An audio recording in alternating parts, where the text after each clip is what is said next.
Hello, Christine. Thank you so much for joining She Leads today. I'm very excited to have you on the show and just to learn from you. So thank you for joining. Oh, you're welcome. Thank you for having me. Of course. So you are the owner of Arlosoul Visual Innovation. Arlosoul is a business strategy and consulting firm that inspires growth through visual strategies. So really using visual facilitation and really incorporating the visual aspect of storytelling into these businesses and really to incorporate growth into it. So I'm really excited to hear about that more. You're also the author of Picture Your Business Strategy, Transform Decisions with the Power of Visuals. So really a go-to resource for how to plan and execute great business plans.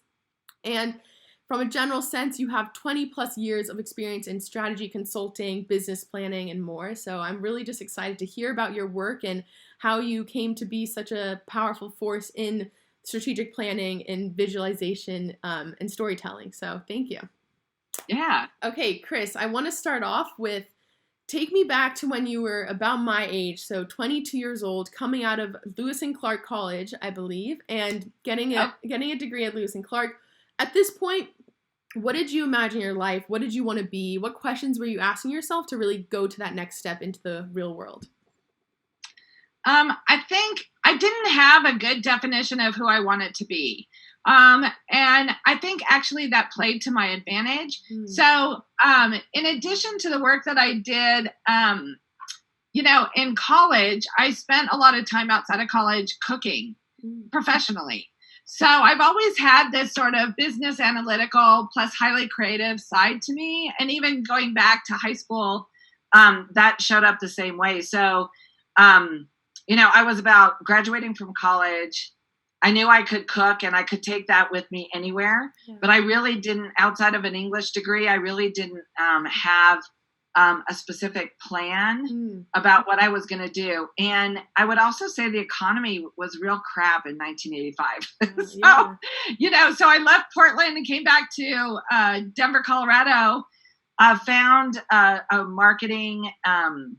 I worked part-time for a restaurant and an architectural bookstore doing marketing, and then also part-time at REI.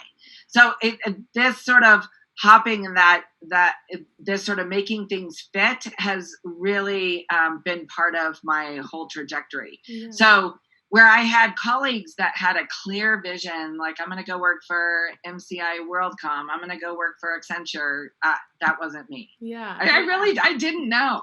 So did you have people in your life, mentors or anyone almost guiding you and kind of leading you in some directions? Or was it just like exploration and being like, okay, here's an opportunity, I'm going to jump on it? I will say that I left Colorado and lived in Virginia for a while. And when I was living in Virginia, I had a couple of really profound experiences, I think, that had a big impact later on my work. Yeah. The first one is that I worked as like office and back-end support to a peach and apple packing plant. So I met a lot of women who didn't have a high school education and were more concerned about holding on to their SNAP benefits than they were about employment. So the reason that became so like a real powerful force in the work that like how I got to where I am now is that I think especially for women, that is not really being able to own your future and being able to work forward. So being really tethered to a system that doesn't serve you. And I remember thinking, that's nice that Virginia Woolf wanted a room of her own, but so many women can't afford it. Yeah. Like they just can't do that. So that really, I was like, wow, so I'm going to have to get kind of gritty and roll my sleeves up and actually, nothing's going to be handed to me. Yeah. And I saw that firsthand. I think the other thing is I worked for a medical publishing company and during that same time, more full-time employment and also a restaurant when I was in Virginia. And I had a lot of mentors. I didn't realize it at the time, but actually who were just really supporting me and propelling me to create opportunities for myself so that I could show up in the fullest version of myself. Yeah. And so it was really during that time that it was very unsettling because I didn't have a path, but very empowering at the same time to know that I was really in charge.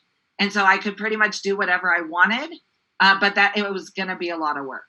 Yeah. So I feel like your experience is like even more tangible for what we're going through right now. Like as a graduate right now, the economy is obviously not great. And I feel like a lot of people they're getting laid off, or the job that they had planned is now no longer. So almost what I feel like you mentioned how there wasn't a direct path, and while you did feel empowered at times, you likely felt lost and you really didn't know what will bring. How did you kind of get through this time, or like what mindset did you have for yourself to be like, okay, it'll be okay and I'll find something? So one of the things at the beginning of COVID-19 in March, the CEO of Bunker Labs, so I volunteer for an organization called Bunker Labs, he interviewed me. And he said, what are you going to keep doing in your business to survive? And it directly comes from when I was 22 to like 25. You need a lot of hustles. Like you can't just have one thing. Yeah. So the fact that you're doing this podcast or video blog, the fact that I have several different aspects of my business that I'm hustling right now means that one or two of them are sticking, and then we're just following that path. So I would say for people who are in their 20s just coming out of college, don't get attached to one thing. And really what might be the right thing for you is just right over here, like your peripheral vision. You can't see it. And this is actually where drawing really comes into it. It's like if you can draw the essence of what you're thinking, draw some of the ideas that you have, you start seeing things. The brain starts processing information in patterns and relationships versus hierarchy. Yeah. And so that, having a side hustle, and then when you are confused, actually sitting down with a piece of paper and trying to draw what you're thinking is something really smart that you should do now. Interesting. Okay, so great segue. I want to get into that. So first, when did you learn the power of drawing and visualizing it rather than like words and data and numbers and all of that? When did you discover that? Well, there were 2 points in my life. The first one was when I was in a leadership role, running a nonprofit, the Keystone Science School. It's really through that leadership journey I understood that I'm a strategist. Like that, first and foremost, if you take the Gallup Strengths Finder, my number one strength is strategic thinking. And so as a leader, I'm uncovering that and understanding why I think the way I think and how I organize information. That was hugely powerful. And then I was in graduate school at Daniels College of Business at the University of Denver. And right at that same time, it coincided with 9/11. And I met two people who actually had a visual business. And I had never seen anything like this. And I thought, wow, this is so fun. This is super creative. And done strategically, I think it could really help people. Like that's how my first orientation was. And so I agreed with those two women to actually do their business plan as part of my MBA program if they could teach me how to draw. Wow. So that's how it started. Amazing. So you almost saw these people doing it and being in an effective way. You were like, why don't I combine my strategy mindset with visuals and really take it off from there? That's awesome. So, yeah, exactly. So now walk me through after your MBA, was there always a point where you're like, this could be something that I consult a lot of other businesses to incorporate as well? Or when did you find the value in it and something that you wanted to pursue kind of as a career? Yeah, I think that coming out of my MBA and learning through a couple of people I had a business with for a while, learning in conjunction with them, and also the impact that 9/11 had on the economy, which also is very consistent with what we're experiencing right now. Right. I realized that strategy and some of the hardcore business processes and approaches like gap analysis and environmental scan, some of these like traditional business methodologies could be easily visualized, but the visual itself had to be relevant to where a business was. So coming out of 9/11, a visual was perceived as a thing that was nice to have, not have to have. Yeah. And I became super passionate about working with businesses to help them understand how essential a visual what it was. So it went from nice to have to I can't think another way. Like I can't really think about my business and how I'm going to grow my business without a visual. And I became very, very passionate. I also, I was, young in my thinking and as a consultant, so I definitely made some mistakes. But I think actually that just fortified my belief that visuals are absolutely essential, and especially seeing the impact now with the global pandemic, the impact that, we experienced in 2008, and then even going back to 9/11, how global our economy has become. Visuals are a perfect way to get people on the same page. You don't have to speak the same language to actually see a little person holding a money sign, to say, wow, that person is generating value, for example. Yes. So, okay, so many questions I can ask. I love this. So, in this early stage, when you're going to business and pitching it, were there challenges? Were people being like, yes, this is great, but this is still just like a added bonus. It's not a must-have, as you mentioned. Oh yeah, I mean, so one of the first mechanisms we use to try and pitch business, which I think is fairly common even now, is like, hey, let us do a pro bono or a demo session. And what we found in that in that approach was that we were giving away people's strategy. So what happened is we'd sit down with like yourself, Carly, and we would say, okay, tell us about some of your business challenges.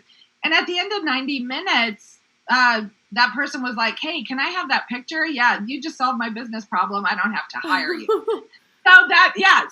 We were getting a lot of meetings, but we weren't converting that into work. So we had to rethink, how we did that business approach.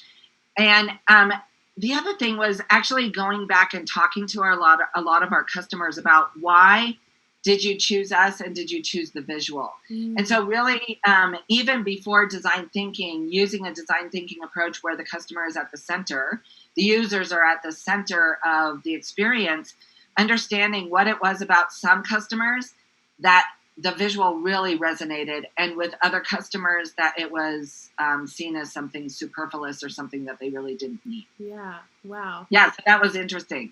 Definitely. And so did you ever just, before we get into like the details of how effective it is, did you ever doubt what you got into and being like, okay, this is probably not sustainable, I need to choose another path? Or were there ever just like slumps in the road you were just like had to be mentally strong?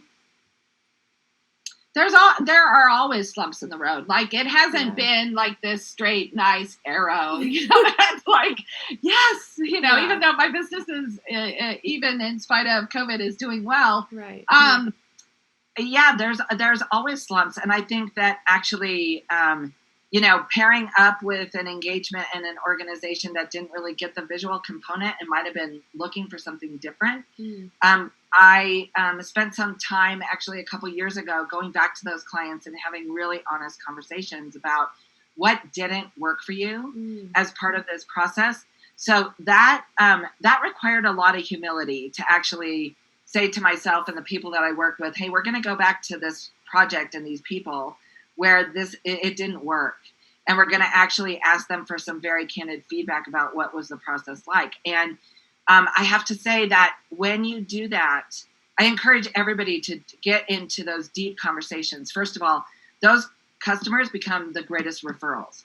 They become the greatest mechanism because they understand on their end what they didn't do to succeed. So in the same way that we got a lot smarter about, okay, so that wasn't right. This wasn't a good fit for this reason. We're going to pivot and do this. Yeah.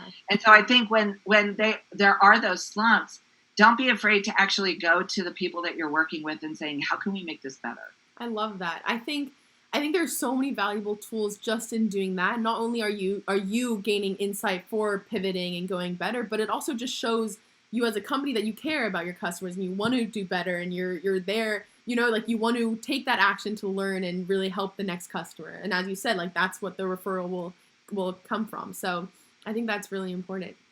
So my one question that I have is when you're incorporating these visual tools, and I think one challenge that I see is these business leaders and these companies, they almost don't have the confidence to draw. Like for me, I don't necessarily view myself as this artistic person. And like, yes, it could be simple drawings, but I would still prefer someone else to do it, for instance. So do you run into Sure. that? Do you run into that where you almost have to say you don't have to be artistic and it's not about that and it's rather this is purely just great for your business, or how do you navigate that?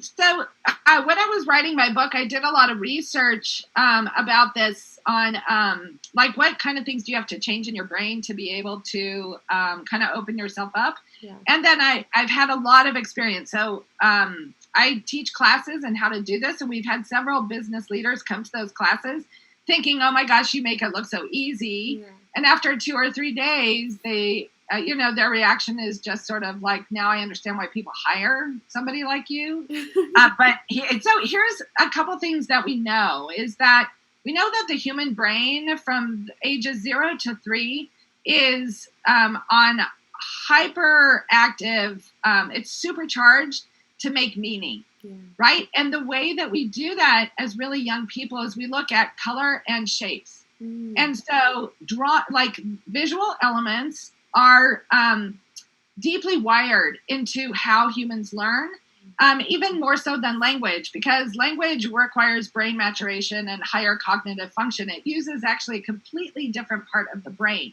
So the first thing I tell people who are like, oh, I can't draw. It's like, yeah, actually you're kind of hardwired to draw. You're hardwired to visualize things. And it may have been trained out of us, and that's totally fine. But let's go back to the basics. Yeah.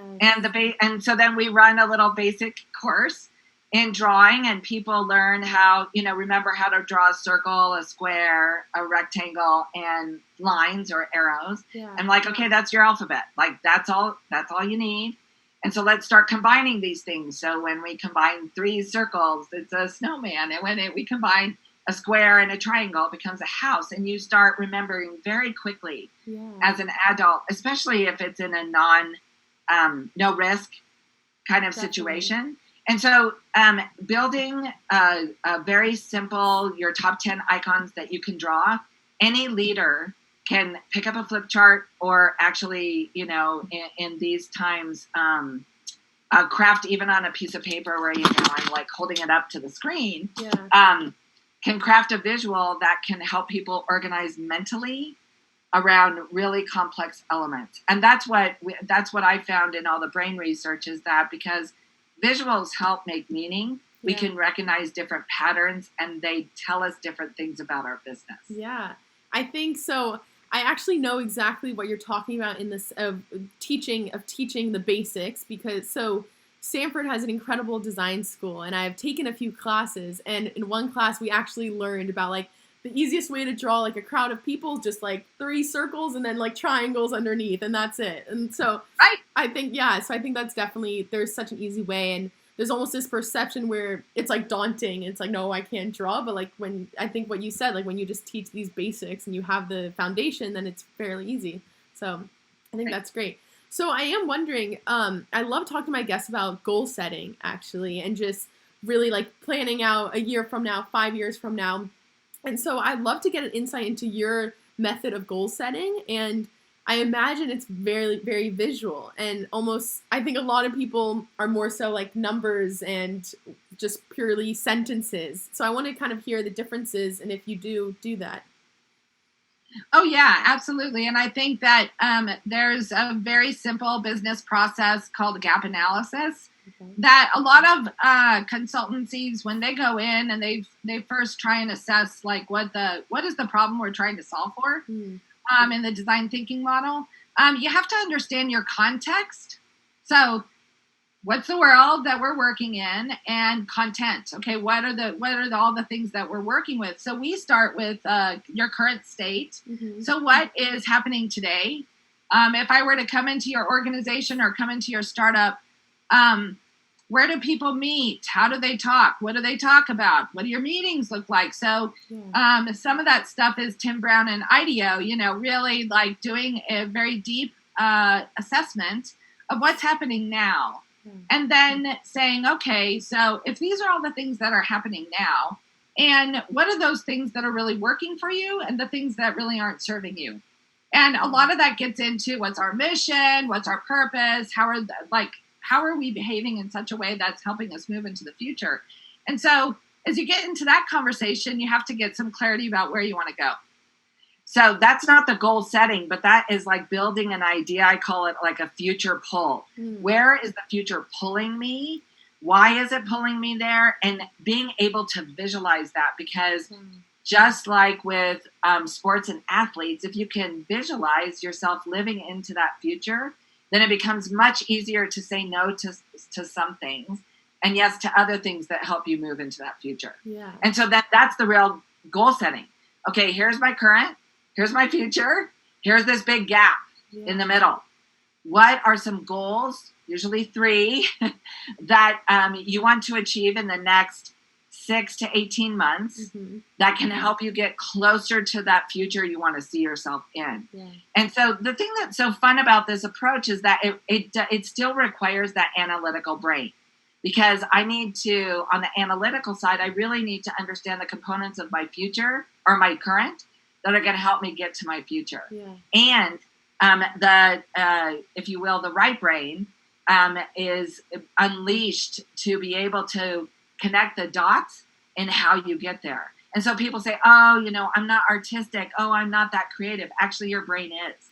You just haven't used that muscle in a while. And so this simple gap analysis helps any business leader like quickly identify, what are we doing? What should we be doing? How do we close the gap? Yeah, I love it. I think that's very important. And I think I've never heard the future pull almost, and like really imagining a future and then be like, okay, let me consider both of them and be like, okay, these are the steps to get to that. I think that's very valuable. Yeah. So obviously with coronavirus happening right now, everything's remote, and you really start to think about, okay, the current moment, but also what does the future of work look like? Will companies have already said, okay, we're going fully remote, and who knows, even post-coronavirus, like maybe it'll continue to be remote. I want to know how that's impacted your work and visualization and using these visual tools, because it does seem like it's much easier in person rather than doing it over Zoom. But I don't know, what challenges have you run into, and how have you innovated as a company to be like, okay, this is how we can still pursue this while all being remote? Right. So our strongest value proposition and why customers come to us is the combination of visuals and really good facilitation. So when those things come together, that's really when a business plan or a strategy can be accelerated. It's like a really good design and then good facilitation. So yes, there is so much that happens live and in person that we're not experiencing right now. Yeah. So one of the things we've done is we're using the concept of design sprints in planning and organizational development that we're doing with people. So we hold 2-hour design sprints, maybe one every other day or once a week, or sometimes 2 or 3 times a week, to be able to get through some of the content. The benefit of that approach is it allows it to sink in to the people, versus before we would come in and do 1 day or maybe 2 days at a time, then step away, and 2 days at a time, step away. Here we are doing, these different sprints that allow people to go deep for a short period of time. So frequently people are like, oh my God, those 2 hours, they went by like that, because we can get really focused. One of the challenges that technology has presented is that we're losing our ability to focus. So this is a nice shift on that continuum. But we still are doing the visuals. So I'm going to turn my computer just a little bit, but you can see I have a studio where I have a place where I can draw. A lot of my colleagues are going digital. There's lots of online digital tools to be able to use to be able to still produce a high impact visual that you can then turn around to your client. And with this incremental design sprint approach, you can see the map incrementally come alive. Yeah. So it's still your content, and we're still having good, juicy conversations. We're just not able to do it in person. Yeah, I think that's great. I also think it's important. I think what that also teaches us is the idea where when you have these constraints, it forces you to be innovative, and it forces you to really come up with new ways where it's like starting any company. It's almost better to have constraints and bootstrap and whatever else it may be, but then you can really be creative about growing. So I think that's great. So another question I have is, tell me a little bit about your book. What made you put it into writing? And has this been like a project that you've always wanted to do, or what's the main reason behind it? The main reason behind the book is I got an invitation to write a book. I mean, this is like a very unusual book story. Like, this doesn't happen every day. I know that. So anybody listening to this, just know if you hold an intention around a book, you can find ways to make it happen much more quickly than you think. You, again, just have to have a lot of hustle, a lot of side hustles to do that. So actually, I was at a conference, and there was somebody from McGraw-Hill who saw my work. We were doing a bunch of design thinking sprints during the conference. And they said, would anybody on your team be interested in writing a book about this? And I was like, well, I have a lot to say about it. And so the book came together in a very short period of time of about 9 months. It's published by McGraw-Hill Business. Initially, I have to say, I thought maybe I had about 100 pages in me, and I didn't realize I had as much to say about the topic area as I did. But what the book really provided me, it was an opportunity to kind of bring together 4 dimensions of what I think make for really powerful visuals and business strategy. The first dimension is this aspect I mentioned earlier about the globalization of work. And that when you're working with teams from all over the world, a visual can say so much more and pull people in versus alienating people, right? The second thing is that all the research around how people learn and brain science, I am a former science educator. And so I really geeked out on the science of the brain and cognitive and brain development and the crucial role that visuals can play in doing that. The third dimension is just that we're living in unprecedented times really right now, but we were there before. So our context, our global context, our environmental context, when you look at the context of the world right now, relative to the things that we're experiencing, we've never quite been here before. And so because of that, we need new ways to imagine and literally picture our world. And then the last part is, how do I get a plan? Okay, so that's all fine. Brain science, pictures, imagining, but it's got to be sticky. It's got to be something that, happens live and in person and something I can really work with. And that's how the construct of the book came together. I love it. I think that's great. So, okay, Chris, before we get to some fun questions, I do want to just dive a little bit deeper into, clearly throughout your career, you've had this almost a gene to hustle, and you know how to hustle and what it takes. And I think that's, as you said, it's more important now than ever to be able to have that ability to hustle and not get down when you don't get your dream job, and really just go with what opportunities arise. So I want to know, what tips do you have to almost stay motivated and keep yourself still hustling, even though you could continue to get no's? And like, even in entrepreneurship, it's very common to get rejection very often. So what advice do you have to almost deal with that rejection? So let's start with rejection, so that, if it's like I submit 20 proposals in a month, I know maybe one will get funded.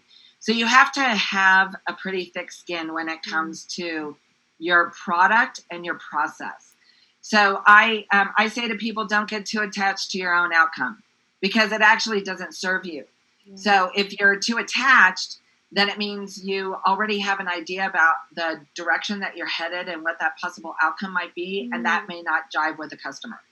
So the second thing is, talk to your customers. Talk to the people.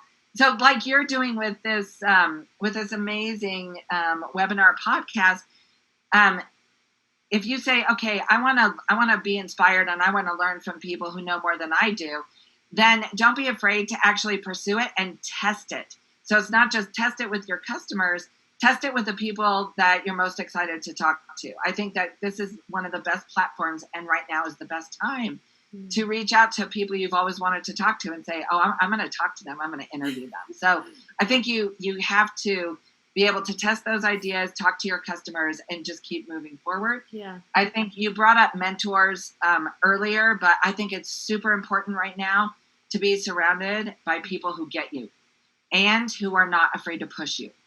So that get you is so that I have some place to go and lick my wounds when I get rejected. Yeah. Push you are those people that are like, so what's next?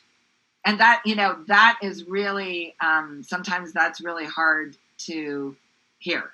But I think having those people who really have your interest, your best interest, and I think especially as women, we typically undersell ourselves, and we take too much on, like, oh my gosh, what was wrong with me? Instead of looking at the marketplace and saying, is this the right product for the right time for the right client? Maybe not.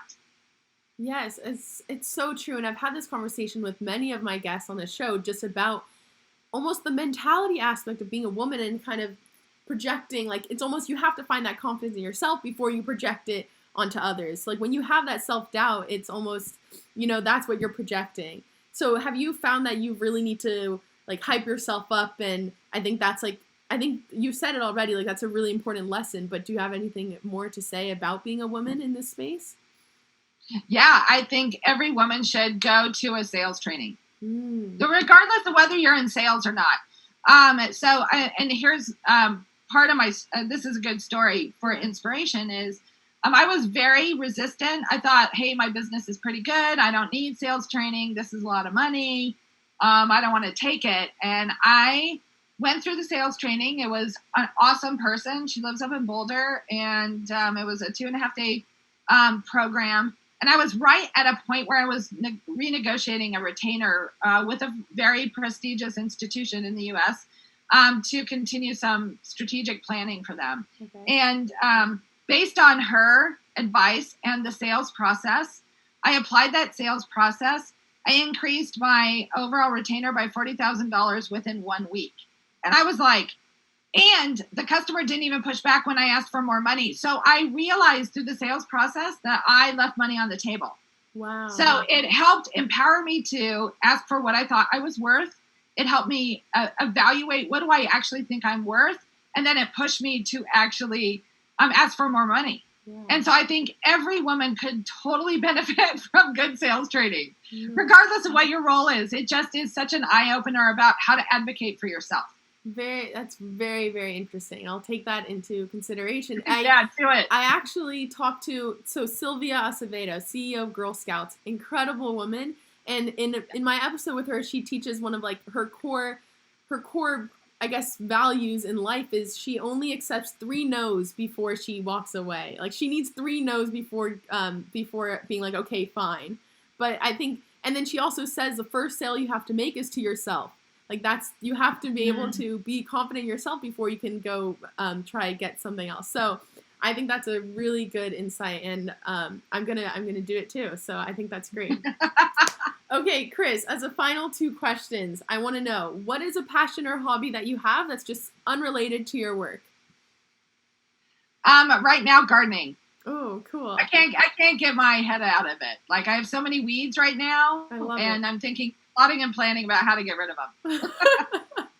But you like the actual act of it and just doing it. I love it. Yeah, I just haven't harvested all my radishes. Wow. Lettuce is like almost done for the season. I'm planting carrots and beets, and yes, I love it. That's very cool.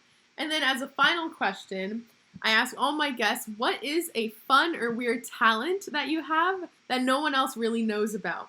So I'm going to go first. So Okay. I do blueberry throwing and catching. So here we go. Okay, wow, Okay, cool. all right, let's see. There we go. Wow! Yes!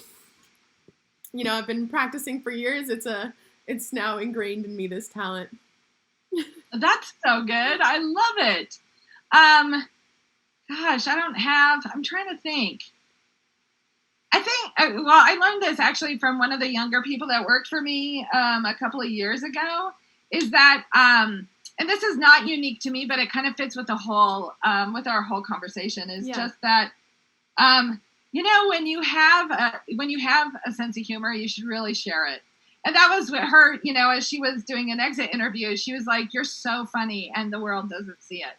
And I'm like, So that's not really a hidden talent, but it is a hidden talent for me that I think because I just want to be so professional that, the world doesn't really see the funny side of me. And I think I actually recently took a class this past quarter, and it's called Humor in Serious Business. And I love it. It's in the Stanford Business School, and it's one of my favorite classes, and it's literally about how do you incorporate levity into your life, into leading a company, and it's the importance of doing that, because I think it's important in all regards, culture, just employee motivation in so many ways. So I love that. I think that's definitely a talent. For sure. Yeah. Okay, great. So Chris, thank you so much for coming on the show. I've loved talking to you, getting to know you better. I appreciate it. So thank you so much.